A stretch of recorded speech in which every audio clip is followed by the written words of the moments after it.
Hello, it's Scott Manley here, and we are on to episode 29 of Reusable Space Program. Our space rover test rig, or whatever, is scooting across the surface of Minmus back towards the mining rig which we left earlier, basking in the sunlight on the surface of Minmus, mining Kethane for us. Yes, it may be automated, but the pilot of this spacecraft can sit in there and watch this Kethane come in. And of course, watch the sun power those solar panels. I mean, actually, from inside the cockpit, you have a really nice view of the sun setting over the Great Plains of Minmus. You can sit there and listen to some Balearic tunes while drinking a sangria. No, wait, that's Ibiza, isn't it? No, yeah, they could just sit out there and wait. I think, being renegades, they may be working on some homebrew now, since that's not they're not having to worry about Kerbal Space Program regulations. And you can see the good ship Sleipnir still in orbit. Now, it's time for us to go, so we can stow the probe back underneath the spacecraft. It just needs to roll in under there, and in the low gravity of Minmus, it is just lifted up. Isn't that marvellous? Anyway, also note in the top left, we have a lot of stuff scheduled for the next hour or so in the Kerbal alarm clock. So not only are we going to launch and capture, basically dock with the Sleipnir, we're also going to do orbital insertions for Prometheus and the Moon Train. So in fact, the way this is going to work is I turn off the alarm because I don't want the alarm to get in the way while I'm trying to get this rendezvous, but all the same, I want to get back to it because it is going to be performing an aerobraking maneuver. Nevertheless, we are headed skywards once again. It's probably a good time for us to take stock of the situation, store tray tables and alcoholic drinks and everything else that we're up to. One of the things you might notice is I'm still running on the old version of Kerbal Space Program. This is because of mod compatibility reasons. Anyway, look, we're getting ourselves up. We're putting ourselves on a suborbital trajectory here. Once we are on this suborbital trajectory, we won't be able to complete the rendezvous in the encounter, because we're going to have to switch back to Prometheus, which will be doing aerobraking. So note, the daring maneuver we have just performed. We've left ourselves on a suborbital trajectory while we're going to sit and watch this other spacecraft burn its way through the upper atmosphere, carving a fiery arc across the skies above Kerbin, all in aid of shedding velocity as quickly as possible without burning fuel. After all, every piece of fuel we don't burn is a piece of fuel we can use to take us elsewhere. And that's what we'll be doing. This will be docking onto our magnificent conglomeration of spacecraft. We'll have to come up with a name for it, of course. I think Chimera sounded like a good one. It's a whole bunch of different creatures rolled into one. Or Manticore, that would be another one. Yeah, what did it have? Lion's head, scorpion tail, wings of a bat or something. You can see why a spacecraft made up of spare bits and pieces could take that name and do great things with it. Anyway, look, now it's on an elliptical orbit. It'll be safe for at least the next 40 minutes. That gives me time to dock this thing, which of course has to be dealt with, otherwise it will crash. And we're about a few kilometers out now. We're just going to be carefully getting towards this thing, edging in there.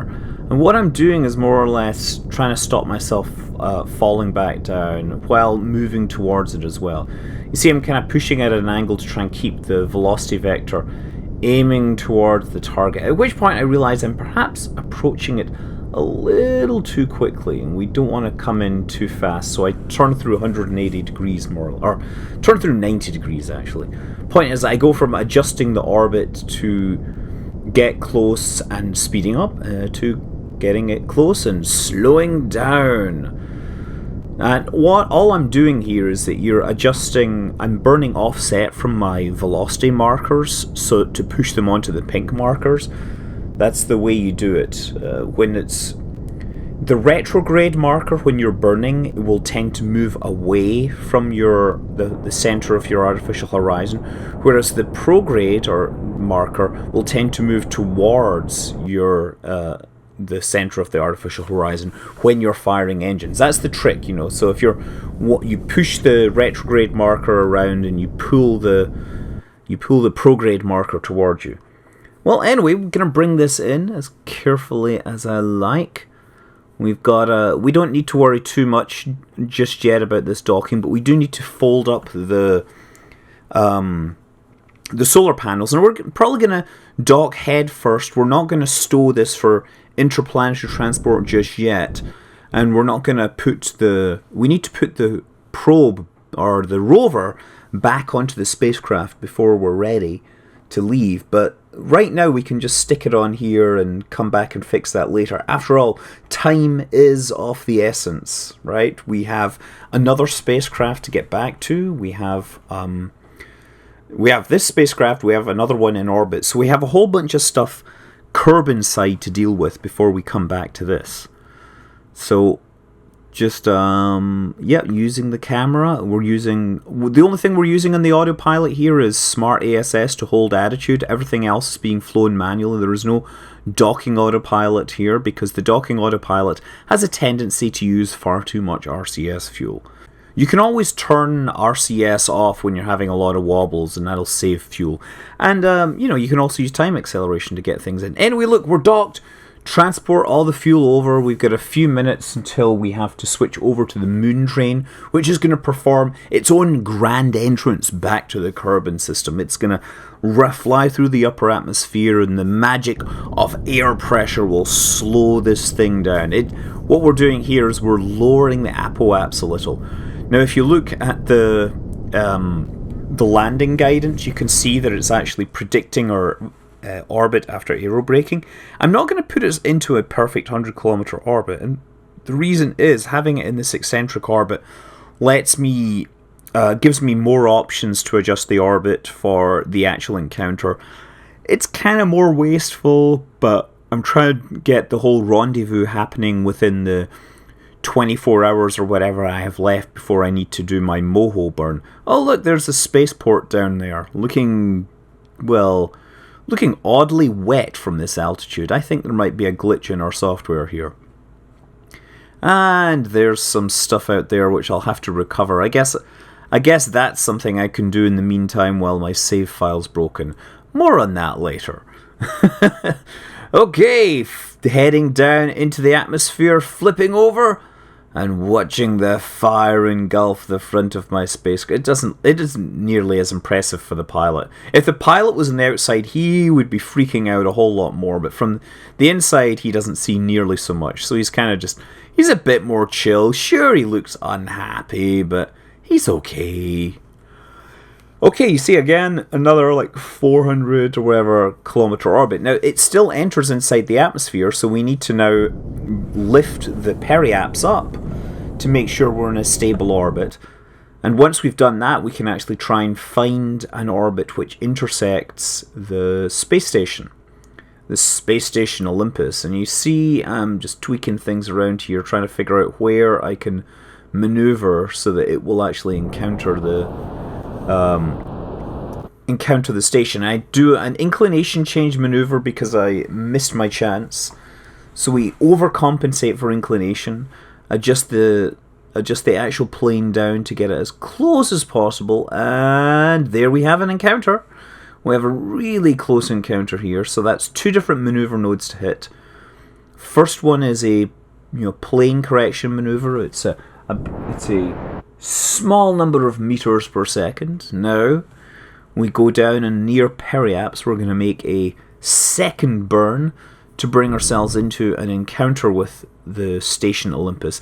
And finally, when we actually get to Olympus, we're going to have to perform another burn to bring our velocity down to 0. And then there's that whole palaver that's related to docking and all that.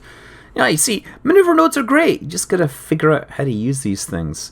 Meanwhile, I try to schedule a maneuver node for the moon train, which is going to have to do the same thing. This time, I remember to include the plane correction maneuver while I'm there.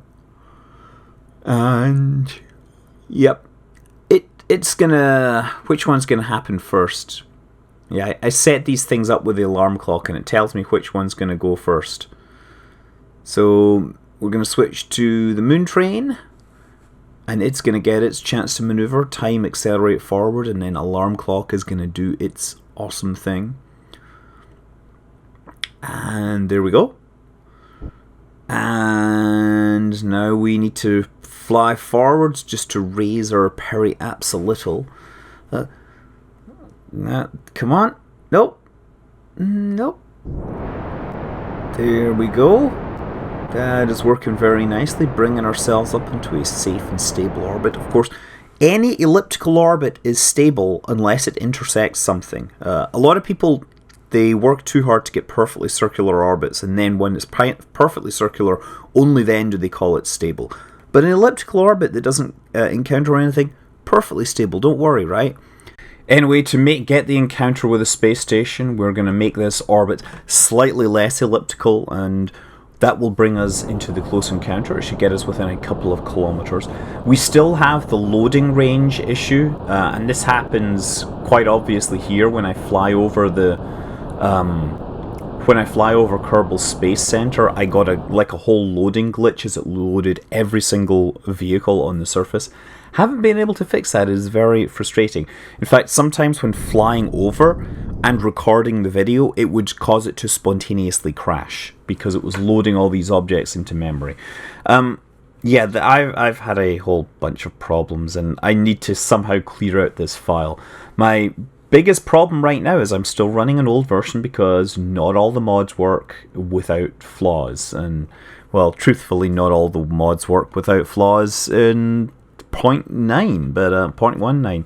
But I do see that they've pushed out a new release of Kethane, so I will have to update that with its new awesome bits and pieces. And there is a new plugin which does, or a new mod which has just debuted, which does allows you to build bases on the surface of planets, mine resources, and build spacecraft. And of course, that covers a lot of the stuff that the devs were talking about in terms of resources. Obviously, the resource system is a whole lot simpler. Anyway, here we are in final approach. I had a problem here where the game just kept on crashing when it got close enough. Basically, as soon as it came out of time warp, it would load the object and the physics, and then at that point, it would just crash. So this time, that's what that edit is all about, because we just couldn't get over that problem. I'm having crashes a lot with this file now. Even saving it takes 10 seconds of disk activity, and this is on an SSD. I mean, to be fair, Notepad on Windows is not the most, it's not the best optimized thing for editing really large text files. So here we go! Coming towards Olympus in the final, it will be the first step of its great voyage. This thing has been to the moon and back, but now this will be leading the charge deep into the heart of the Kerbal solar system, towards the planet of Moho and its Moho. No, just serious. Oh yeah, weird glitching going on there with time acceleration, you notice.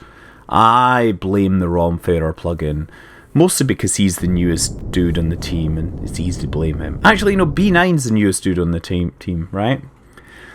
Regardless, let's get ourselves docked. So we set ourselves up for parallel mode. Let's just fly over this thing. I'm going to try to find where the spacecraft is. There it is there. And then pan up the side and watch this.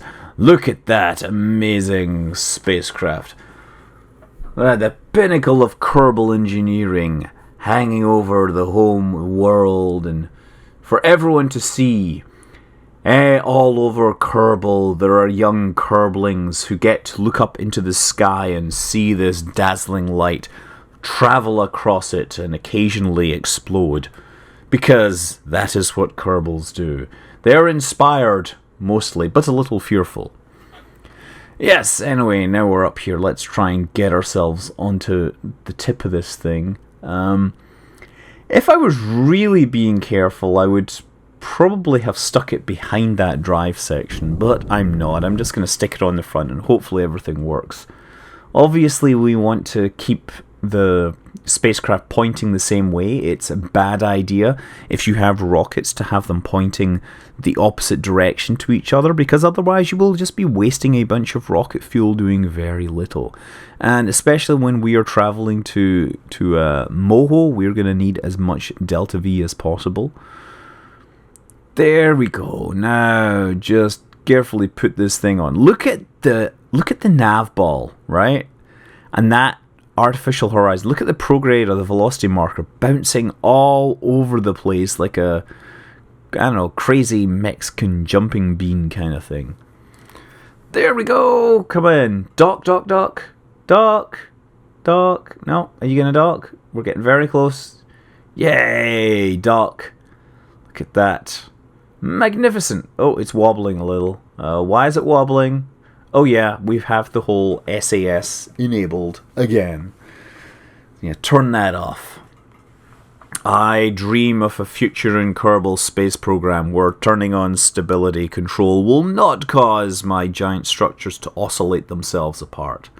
One of these days there will be great rejoicing. Okay, so you see with the moon train there's not really any good options for it to get that encounter with the planet, with the station, so I'm gonna let it go around one more time. You see, I kind of mess around here, and you're seeing all the manipulations and stuff of maneuver nodes because there's a lot of experimentation goes on. So now moved past periaps, and yes, add a bit of braking, and that puts us very there, right?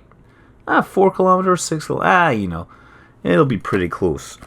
Once we get there, we're going to need to actually dock this thing, and this will actually not just supply fuel, but this will be essentially a booster stage that will help us get out almost to escape velocity. But before we get to escape velocity, this thing will unhook itself and return to the planet Kerbin, whereas the other ships will go boldly forth onto their goal into the inner solar system. So here we go. Burning that fuel, watching those engines, toasting those marshmallows in deep space. Actually, marshmallows in deep space don't work so well because all the air kind of sucks out of them. So when you try to cook it on the fire, it just kind of, you know, it melts. It doesn't puff up like a marshmallow on Earth does, which is a shame because, you know, I kind of like puffy marshmallows. Especially with chocolate and, you know, crackers, or as they call, or biscuits. Yes, you take a couple of digestive biscuits, chocolate, and marshmallows. Heat them all up, and you get a pretty awesome treat there. So again, we had the whole crashing problem. And you saw what happened right there. It crashed.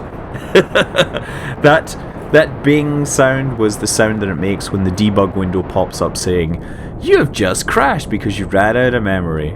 Anyway, while we are approaching the Olympus station at over 100 miles per hour, we're not going to crash because our closest approach distance is high enough that we're not going to hit. Actually, I noticed that the game has decided to rename it Prometheus because apparently docking a small Kethane mining rig to a several 100-ton spacecraft will mean that the Prometheus is the most important part. I'm not sure really what's going on there, but, you know, the game does have to pick one or the other, and I'm sure there's not always I'm not sure there's always an obvious choice. Anyway, what is obvious for us is that we need to kill our velocity using those nuclear rockets. Of course, we would never fly like this in a real spacecraft, because pretty much when you're firing engines like, you know, these big powerful engines that create large changes in delta V, you do it a very long away from what the thing you're docking.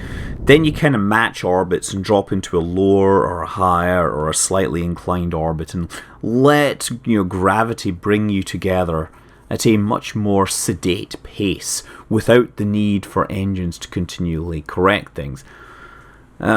You know, you're performing rendezvous much more slowly in real life than you do in Kerbal Space Program. So, you know, while I joke and say that the Gemini 4 pilots couldn't manage what your average Kerbal player does, really, to be fair, they had to They were being a bit more cautious than your average Kerbal player would be. And it turns out when you're doing orbital rendezvous, being aggressive is better, because the faster you get in and dock, the less you have to deal with the rotating reference frame problem. Pardon, get that straight. What I have to deal with is continually switching spacecraft orientations. And ooh, nice look at the spacecraft from here. No, trying to kill this velocity, but not doing a great job of it. At this point, docking this is going to make the spacecraft really, really long. It's not as long as the moon train, I guess. The actual, with moon train, when we had like the six docked nodes on it, that was a pretty long vehicle. That might be as long as the Olympus station will be when you include this spacecraft attached to it. But trying to reverse it in, and the problem is that I keep switching control to the cockpit, and that we're trying to dock it on the rear. And the reason is because of that offset docking port, which would mean that if we had this thing pushing and it was off center, then we would probably get some annoying torque. And this already has enough in the way of annoying torque to deal with, never mind compounding that with it. Now this thing, as I said, it's going to provide something of a first stage, right?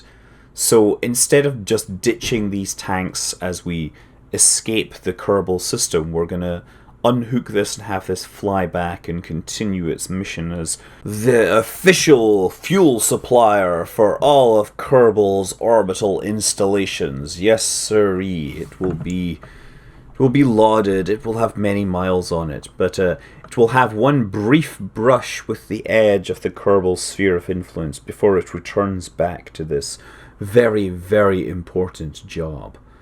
So now we're coming in backwards, and this is where it gets really, really hard, because these things are not well balanced.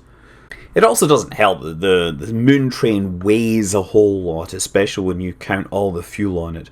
So having only, 8 little reaction control thrusters isn't necessarily the best thing. Nonetheless, I do manage to stick it on the front there, and now we have this epic long vehicle. Look at the size of that thing, eh?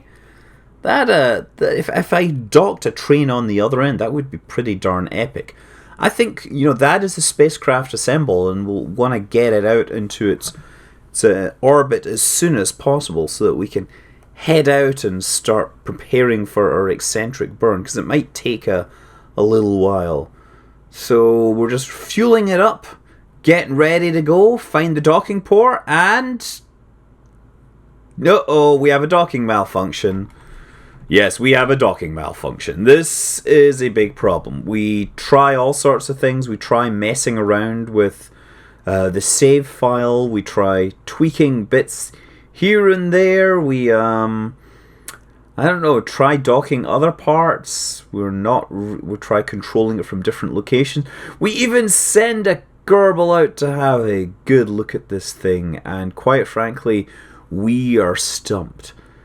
There's something that needs to be fixed, but we don't know exactly what. That's it. Hopefully this mission will not have to be aborted because of this thing. If worst comes to the worst, we could always try docking with one of the other tanks. Although I'm not sure how easy it is to maneuver something this size anymore. Yeah, no clues down there at this time. I was looking for a mod which would give me like Kerbal arc welder so I could make like a little cinematic of him trying to fix things. Probably not going to happen. Now that's the situation right now, and there is a thread which nobody has answered on the support forums. I'm not sure how I'm going to fix this. I've tried a lot of things, but yeah, I don't know where I'm going to go right now if I can't get this undocked. I have 24 hours to figure it out, or 24-hour game hours. But I will hopefully have solved it by the next episode. Until then, I'm Scott Manley. Fly safe.